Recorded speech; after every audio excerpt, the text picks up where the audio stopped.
വയനാട് മേപ്പാടിക്ക് സമീപം ഉരുൾപൊട്ടൽ മൂലം ദുരന്തപ്രദേശത്തുള്ളവർക്ക് സഹായവുമായി കൊല്ലം ഓട്ടോ ഡ്രൈവേഴ്സ് സംഘം.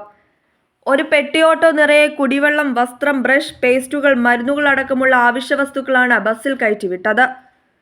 പത്തനാപുരം KSRTC ഡിപ്പോയിൽ നിന്നും ഉച്ചയ്ക്ക് മാനന്തവാടിക്ക് പോകുന്ന സൂപ്പർഫാസ്റ്റ് ബസ്സിലാണ് ആവശ്യ സാധനങ്ങൾ കയറ്റിവിട്ടത്.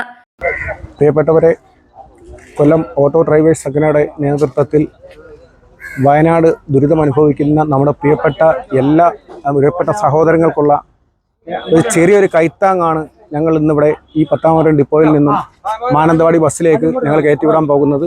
ഇതിന് ഞങ്ങളെ സഹായിച്ച പ്രിയപ്പെട്ട നല്ലവരായ നാട്ടുകാർക്കും, കൊച്ചുമക്കൾക്കും, അമ്മമാർക്കും, അതുപോലെ തന്നെ ഓട്ടോ ഡ്രൈവേഴ്സ് സുഹൃത്തുക്കൾക്കും, സംഘടനയിലുള്ള മെമ്പർമാരെ കൂടാതെ തന്നെ പുറത്തുനിന്ന് ഞങ്ങൾക്ക് ഒരുപാട് സുഹൃത്തുക്കളുടെ സഹായങ്ങൾ ഞങ്ങൾക്ക് കിട്ടി.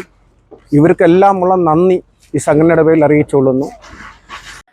കൊല്ലം ഓട്ടോ ഡ്രൈവേഴ്സ് സംഘം പ്രവർത്തകരുടെ കയ്യിൽ നിന്നും സന്മനസ്സുള്ള പൊതുജനങ്ങളിൽ നിന്നുമുള്ള പണം സ്വരൂപിച്ചാണ് വയനാട്ടിലേക്കുള്ള ആവശ്യ സാധനങ്ങൾ വാങ്ങിയത്.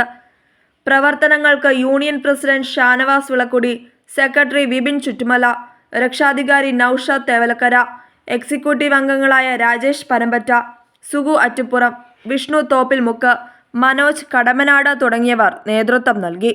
News bureau, Pathanapuram.